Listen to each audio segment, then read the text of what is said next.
Brought to you by TechnoSpark 20 series smartphones. देश का पहला प्रधानमंत्री है जो दौसा शहर में घर घर जाकर वोट मांगेगा। ये टेंशन वाली बात नहीं है। ये हमारा मान बढ़ा रहे हैं मोदी जी। देश की आज़ादी के बाद कोई प्रधानमंत्री ने ये यहाँ तक आके राम राम करना नहीं उचित समझा। जिस इलाके ने राजेश पायलट और पंडित नवल किशोर जैसे पायलट साहब के प्रति भी आपका सॉफ्ट कॉर्नर देखने को मिला है जब आप विपक्ष में थे, क्या कहेंगे? नहीं, वो सॉफ्ट कॉर्नर तो कहते कि जिसने राजस्थान को लूटा है और पेपर लीक किए हैं, चाहे वो पाताल में चला जाए, पाताल से निकाल के लाएंगे। और ये देश का पहला उदाहरण है भजन लाल सरकार का कि 38 थानेदारों को जिन्होंने पेपर लीक करके थानेदार बन गए, जेल के शिक्षों में डाल दिया। नमस्कार, मैं हूं नुपुर जारोली लोढ़ा और आप देख रहे हैं राजस्थान तक जो है अपने चुनावी सफर पर निकल पड़ा है। और आज ऐसी शख्सियत से आपको रूबरू करवाने जा रहे हैं जो कभी अपने आंदोलनों के कारण तो कभी अपने अलग अलग अंदाज के कारण जाने जाते हैं। जी हाँ, और जो किसी जानकारी के मोहताज नहीं है, क्योंकि वो शख्सियत कोई और नहीं बल्कि बाबा डॉक्टर किरोड़ी लाल मीणा, जो कि अभी कृषि मंत्री है। आज हम उनसे बातचीत करेंगे और चुनाव के अलग अलग रंग को भी समझेंगे, लेकिन इसके अलावा बाबा किरोड़ी लाल मीणा के क्या कुछ अलग अलग कलर्स है, उनको आज जानने और समझने की कोशिश जो है हम करेंगे। किरोड़ी जी, बहुत बहुत स्वागत है। आज जब मैं यहाँ पर पहुँची तो जब लोगों का मजमा यहाँ पर देखा तो एक बहुत ही खूबसूरत सी फ्रेम आपकी देखने को मिली, अलग अलग कलर्स उसमें देखने को मिले। तो मतलब बाबा के बहुत सारे कलर्स से क्या कहेंगे? रंग भरी जिंदगी है, उस रंग भरी जिंदगी को आनंद से जीना चाहिए और खुद को ही नहीं, दूसरे के जीवन में खुशी आए, जीवन प्रकाश में हो, दूसरों का कष्ट हरण हो, सामने वाले की जिंदगी भी रंग में बनाए जाने का प्रयास करना चाहिए। ये सच्ची सेवा है। चुनाव के रंग को कैसे देख रहे हैं? चुनाव का रंग तो चाहूँ और वातावरण राजस्थान के पूरे देश में राम में है, विकास में है, और विशेषकर हमारे इस इलाके में ERCP में है, क्योंकि राजस्थान के 21 जिलों में को चंबल का पानी मिलने के लिए दिलाने के लिए प्रधानमंत्री जी ने 45,000 करोड़ रुपए का बहुत बड़ा राशि स्वीकृत की है। जहाँ मैं बैठा हूँ, ये इस इलाके में चंबल का पानी आएगा जो हम सपने में भी नहीं सोच सकते थे। जहाँ मैं बैठा हूँ, यहाँ से दिल्ली मुंबई एक्सप्रेस हाईवे निकल रहा है, मात्र 3 किलोमीटर दूर जी।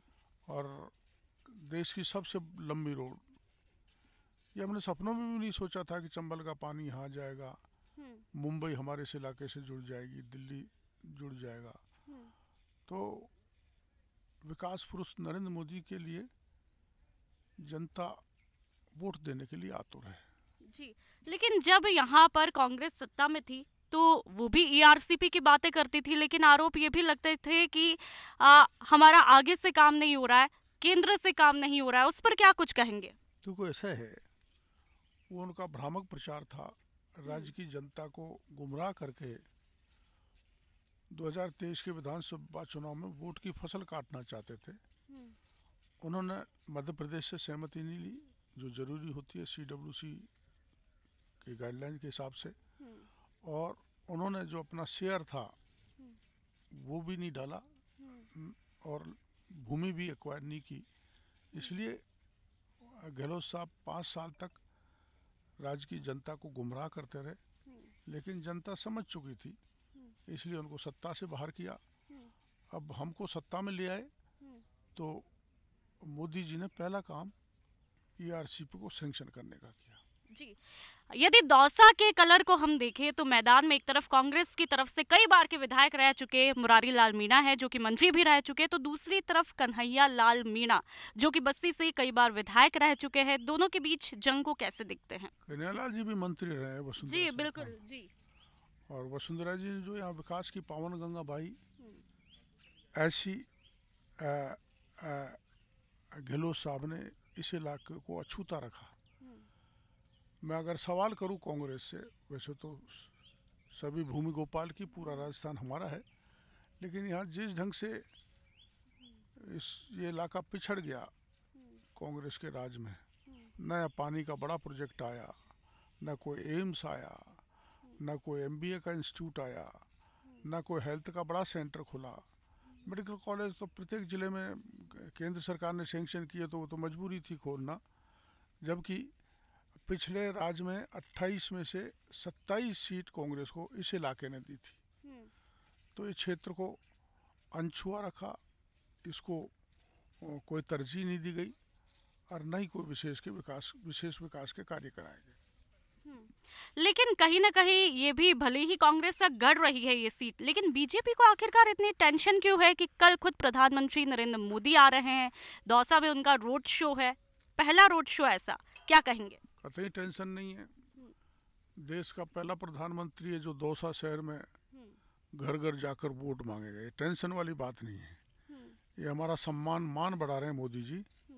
देश की आज़ादी के बाद कोई प्रधानमंत्री ने ये यहाँ तक आके राम राम करना नहीं उचित समझा। जिस इलाके ने राजेश पायलट और पंडित नवल किशोर जैसे व्यक्ति दिए राजनीति में, और उन्होंने किसी प्रधानमंत्री ने तरजीह नहीं दी। हमारे प्रधानमंत्री कम से कम, और ये जहाँ हम बैठे हैं इस स्थान पर 2018 में प्रधानमंत्री जी आ चुके हैं और करीबन 4-5 लाख की सभा को संबोधित कर चुके हैं। और प्रधानमंत्री जी का स्वभाव है कि वो कोई ओवर कॉन्फिडेंस में हम जीत गए इस बात में भरोसा नहीं करते, वो कार्य और परिश्रम में भरोसा करते हैं। तो इस दृष्टि से वो यहाँ पर आ रहे हैं। हमारा भी आग्रह था कि एक बार आएँ और जनता से मिलें। मैं धन्यवाद देना चाहूँगा प्रधानमंत्री जी का कि व्यक्ति से आकर हमारे पार्टी के उम्मीदवार कन्हैयालाल को आशीर्वाद देने आ रहे हैं। ठीक है। राजेश पायलट साहब का आपने जिक्र किया, आपके कैसे रिश्ते थे उनके साथ?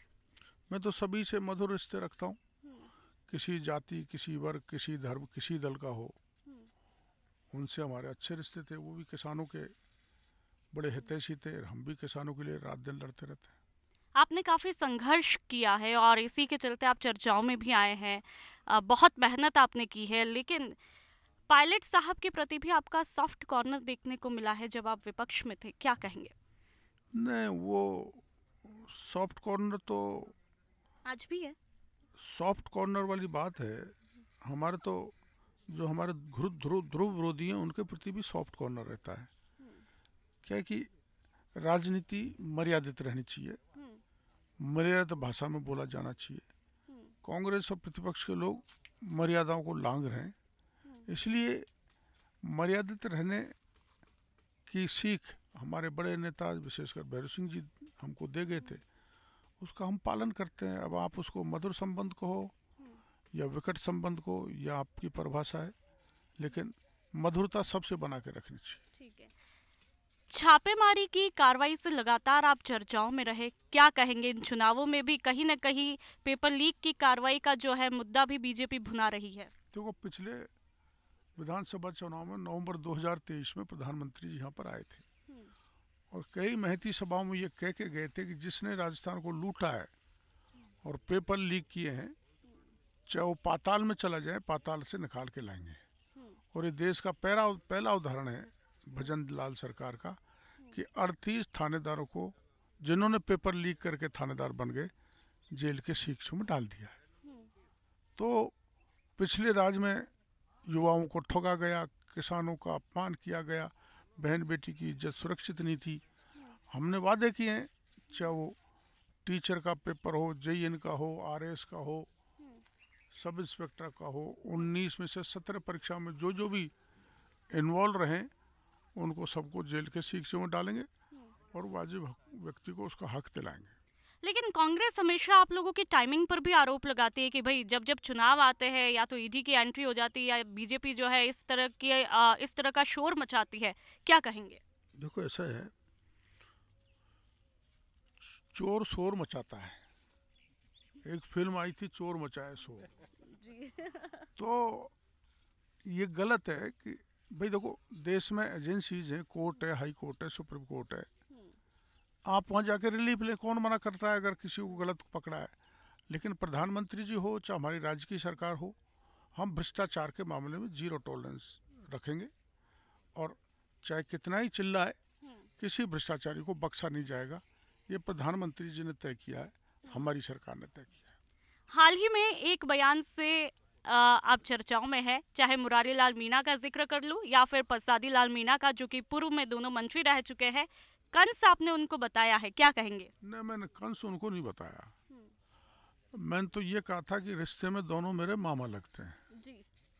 और मामाओं का इतिहास बड़ा शर्मनाक, जैसे कृष्ण के साथ जो कंस ने किया, मामा माहिल ने क्या किया, मामा शकुनी ने क्या किया।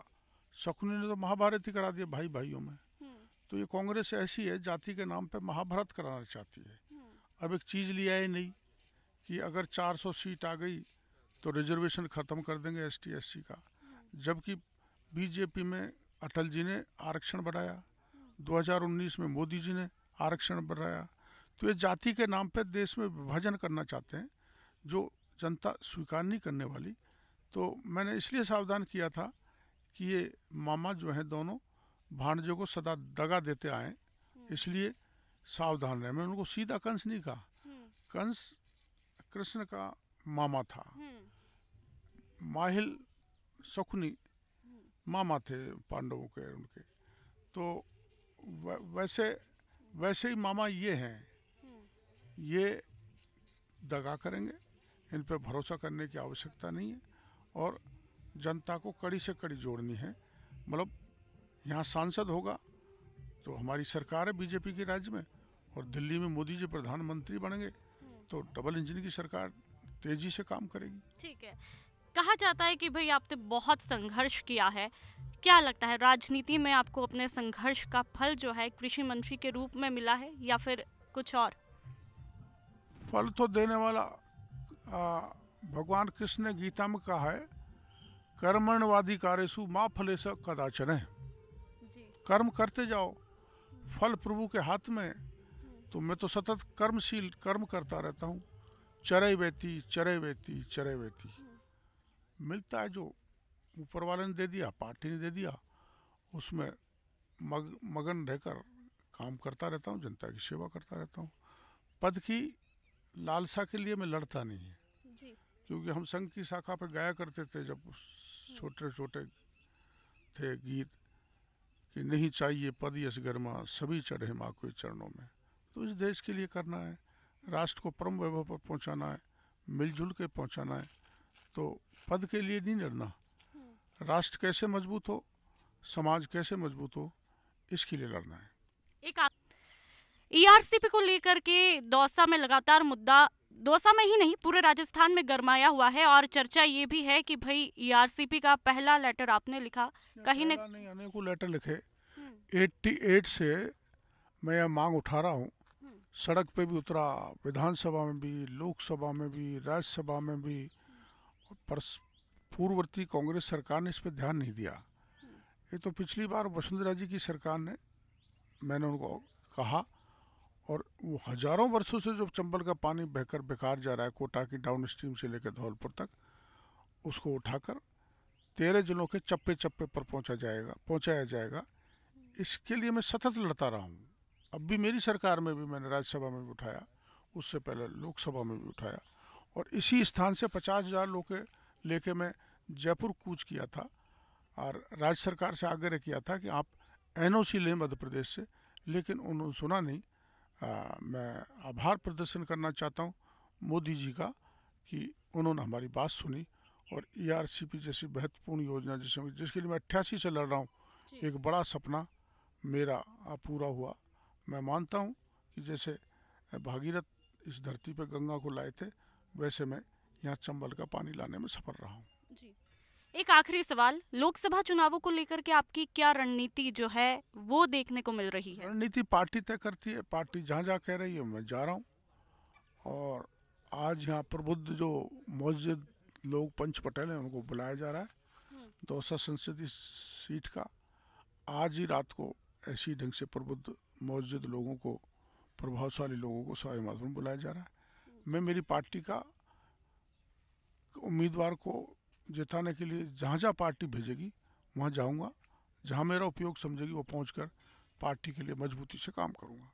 जी, बहुत बहुत शुक्रिया। तो ये थे हमारे साथ में डॉक्टर किरोड़ी लाल मीणा, कृषि मंत्री, और जिन्होंने हर पहलू पर, हर चुनावी पहलू पर बातचीत की है कि किस तरह से चुनावों में इनकी रणनीति देखने को मिली है, और ईआरसीपी पर भी इन्होंने बेबाकी के साथ में अपनी बात रखी है। अब ऐसे में देखना ये होगा कि क्या दौसा, जो कि कई सालों से कांग्रेस का गढ़ कहा जाता है, क्या बीजेपी फिर से इसमें हैट्रिक लगा पाएगी या नहीं लगा पाएगी। कैमरा पर्सन निधि झा के साथ नुपुर जारोली लोठा।